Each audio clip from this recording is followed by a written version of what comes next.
Bismillah, alhamdulillah, la haula wa la quwwata illa billah. Rabbi israh li sadri wa yassir li amri wa hlul 'uqdatam min lisani yafqahu qawli.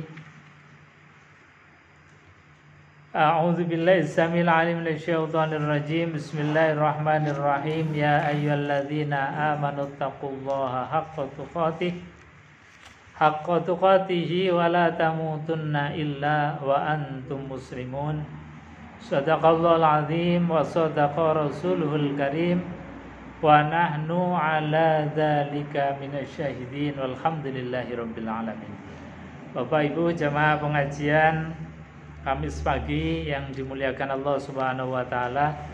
Pertama dan yang paling utama tentu kita bersyukur kepada Allah biqauli alhamdulillahi rabbil alamin. Karena dengan nikmatnya kita bisa hadir, kita bisa merasakan betapa kuasa dan karunia Allah terhadap kita itu luar biasa. Kedua kalinya salawat dan salam kita haturkan kehadiran baginda Nabi besar Muhammad sallallahu alaihi wasallam yang suri tauladannya kita tiru, kita contoh sehingga kita akan menjadi orang yang mulia di hadapan manusia dan lebih mulia menurut kacamata dan pandangan Allah Subhanahu wa taala. Bapak Ibu hadirin jemaah yang dimuliakan Allah Subhanahu wa taala. Di ayat yang ke-39 kemarin itu sebetulnya belum rampung, baru awalan walladzina kafaru. Kemarin masih tentang kriteria atau macam-macamnya orang yang beriman. Jadi kita lanjutkan dulu tentang ini. Ayat yang ke-39 walladzina kafaru.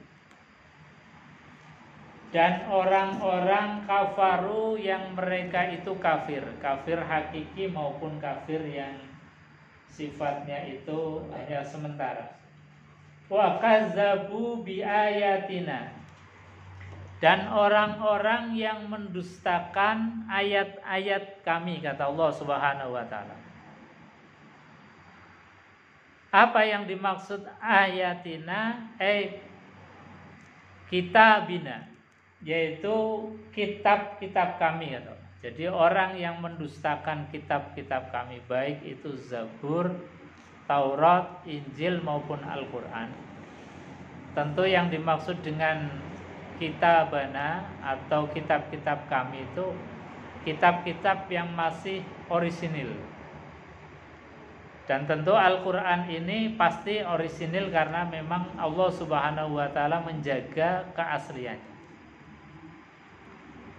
Mereka yang kafir dan mendustakan ayat-ayat Allah, ulaika ashabun nar hum fiha khalidun. Mereka itulah para penghuni neraka, yang neraka itu disifati kemudian hum fiha khalidun. Mereka kekal di dalamnya. Nah, ini yang menggelitik kita. Mungkin kita akan lebih mendalam kepada tafsir hum fiha khalidun. Jadi mereka kekal di dalamnya. Kenapa sih mereka itu kekal di dalamnya? Logika berpikirnya itu gimana?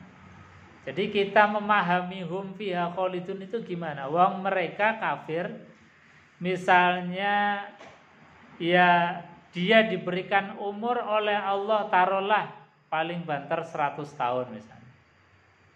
100 tahun dalam kekafiran. Kenapa diberikan oleh Allah siksa yang khalidina fiha, yang kekal di dalam?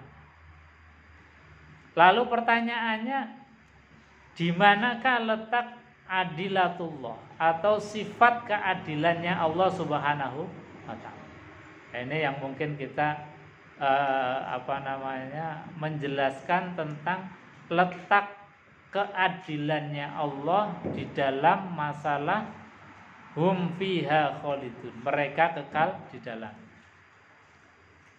Logikanya kalau menurut logika kita manusia, Kalau orang salahnya 1 tahun dibalas dengan hukuman 1 tahun, itu namanya adil kalau logika kita. Pas. Jadi 1 tahun dibalas 1 tahun. Mereka itu kafir dalam hidupnya misalnya 60 tahun.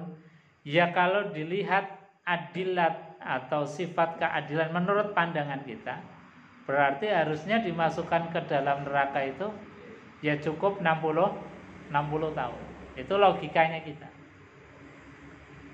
Tapi kenapa Allah mengatakan bahwasanya ulaika ashabun nar hum fiha khalidun. Mereka itu para penghuni neraka yang kekal di dalam. Begitu juga tentang orang yang beriman misalnya, perimbangannya. Misal dalam surat Al-Bayyinah, innal ladzina kafaru min ahlil kitabi wal musyrikina fi nari jahannam khalidina fiha. Jadi orang yang kafir baik itu ahli kitab maupun musyrik itu yang masuk ke dalam neraka khalidina fiha, kekal di dalamnya. Orang yang beriman juga sama, innalladzina amanu wa amilus solihati ulaika hum khairul bariyah jazaohum 'inda rabbihim jannatu 'adnin tajri min tahtihal anhar khalidina fiha abada. Jadi iman ya khalidina fiha, kafir ya khalidina fiha. Nah, pertanyaannya, letak keadilannya Allah itu ada di mana? Atau logika keadilannya Allah itu gimana? Ada yang bisa bedek, Bu? Letak adilnya Allah dalam masalah ini, wong orang itu paling banter dikasih umur 100 tahun. Iman misalnya 100 tahun, kok dikasih khalidina fiha? Berarti bonusnya kebanyakan. Orang yang kafir misalnya 100 tahun pun khalidina fiha, berarti dia menanggung siksa yang begitu amat panjang. Nah, logika kita di dalam memahami sifat adilnya Allah itu di mana? Para ulama di dalam menjelaskan ini, kenapa orang kafir divonis khalidina fiha? Orang yang iman itu juga divonis khalidina fiha, kekal di dalamnya. Itu karena di dalam tafsir disebutkan ukuran khalidina fiha itu bukan umur. Ukuran khalidina fiha bukan usia yang Allah berikan kepada kita, tapi yang hitungkan oleh Allah adalah iman dan niatnya kita. Makanya ini menjadi penting. Kenapa mereka itu yang kafir divonis hum fiha khalidun? Karena andai kata Allah kasih 1000 tahun pun umurnya tetap dalam keadaan kafir. Dikasih umur yang begitu panjang pun tetap dalam keadaan kafir.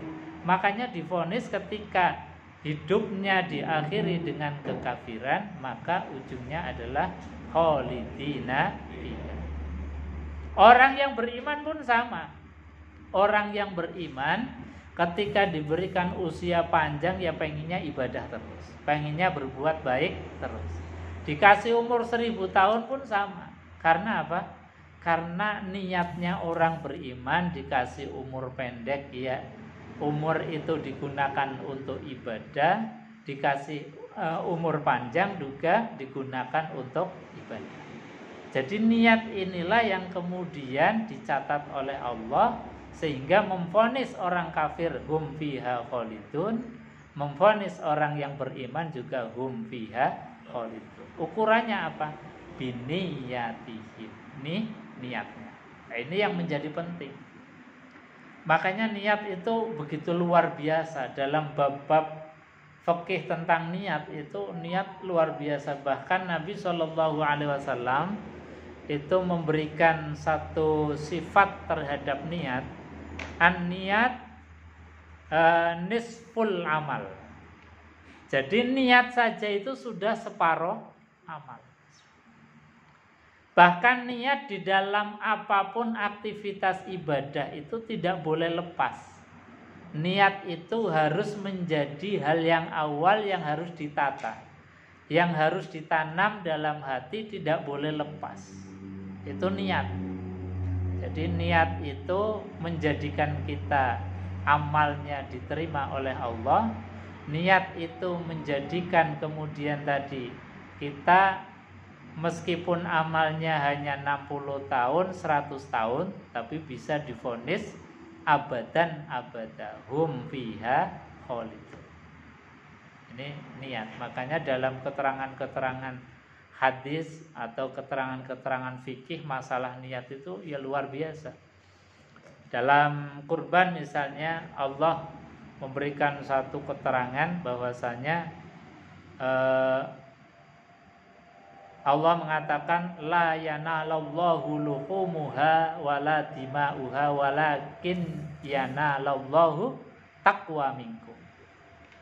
Jadi kalau kita kurban, memang ibadah fisik kurban, kita menyembelih kambing, menyembelih domba, sapi atau onta, itu kan fisiknya ada. Tapi kata Rasulullah SAW, kata Allah di dalam Al-Quran, la yanalallahu luhumuha, tidak akan sampai kepada Allah itu kulitnya kurban, dagingnya kurban. Jadi kurban yang kita sembelih itu enggak akan bermanfaat sama sekali untuk Allah. Walakiyanalallahu taqwa minkum, tapi yang sampai kepada Allah adalah ketakwaan. Yang dimaksud takwa para ahli tafsir ainiyatikum, yaitu niat kalian, niat kita. Makanya menata niat itu luar biasa. Aktivitas apapun kalau tidak ada niat itu menjadi la yuqbalu, tidak diterima amal kita. Maka kita aktivitas misalnya wudu itu juga dengan niat. Aktivitas sholat juga dimulai dengan niat. Aktivitas puasa dimulai dengan niat. Apapun aktivitas baik itu bin niat, dengan niat. Dan niat tadi yang menjadikan kita itu dalam Al-Quran hum fiha khalidun. Lalu pertanyaannya, Ustaz, gimana niat itu sebetulnya yang seperti apa?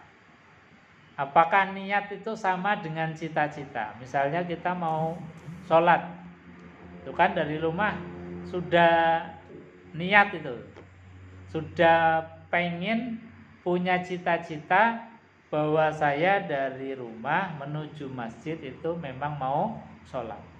Apakah niat yang dari rumah atau di dalam perjalanan itu sudah dianggap sebagai satu niat yang mencukupi dalam satu ibadah? Nah, ini di sini kemudian para ulama memberikan satu keterangan yang lebih rinci. Niat itu satu, mahaluhu fil qalbi. Niat tempatnya di dalam hati. Jadi prinsip niat itu ada di dalam hati, bukan lisan. Jangan sampai terkecoh.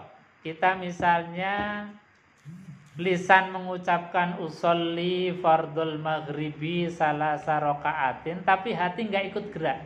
Itu tertipu namanya. Itu belum mencukupi. Yang namanya niat mahaluhu fil qalbi, tempatnya di dalam hati. Wa talaffuzuhu, dan melafatkan niat itu hanya untuk mendorong hati supaya hati enggak ghafil, enggak lalai. Makanya kemudian para ulama tetap mensunnahkan ya hatinya niat, ya lisannya ikut menggerakkan lafal niat. Tapi jangan kemudian terbalik, lisannya mengucapkan tapi hatinya lalai. Lebih baik hatinya itu yang bergerak meskipun lisannya itu tidak mengucap. Itu cukup. Ini namanya niat. Jadi kita tahu persis an-niat mahaluhu fil qalbi. Tempatnya di dalam hati. Lalu niat itu posisinya kapan? Apakah seperti tadi kita mau sholat, Di rumah saya sudah niat mau sholat, atau kita dalam perjalanan niat mau sholat, kemudian sampai di masjid langsung Allahu Akbar. Apakah bisa itu dikatakan sebagai niat? Nah, para ulama memberikan satu keterangan yang lebih spesifik. Niat itu adalah tempatnya atau posisinya fi awwali juz'in, di bagian pertama kita melakukan satu aktivitas ibadah. Jadi ketika kita mau sholat nih dari rumah, memang sudah punya keinginan, tapi karena dari rumah itu masih melakukan berbagai macam aktivitas, maka niatan yang tadi atau cita-cita tadi, keinginan tadi itu belum dianggap sebagai niat. Jadi niatnya itu adalah fi awwali juz'in, di bagian pertama kita melakukan aktivitas ibadah. Yaitu apa? Ketika kita takbir, mengangkat kedua tangan dalam hati, saya niat sholat maghrib 3 rakaat menghadap kiblat karena Allah. Itu baru kita namanya niat. Karena apa? Dari niat kepada perbuatan itu tidak ada jeda. Tidak ada jeda. Tapi kalau tadi dari rumah sampai ke masjid itu ada beberapa jeda yang aktivitas itu bisa diselipi macam-macam. Yang ngobrol sama teman, ya ada mungkin wudunya batal kemudian wudu lagi, atau sambil nunggu baca Al-Quran dan lain sebagainya, atau sholat sunnah dulu. Itu kan berbagai macam aktivitas yang kita lakukan.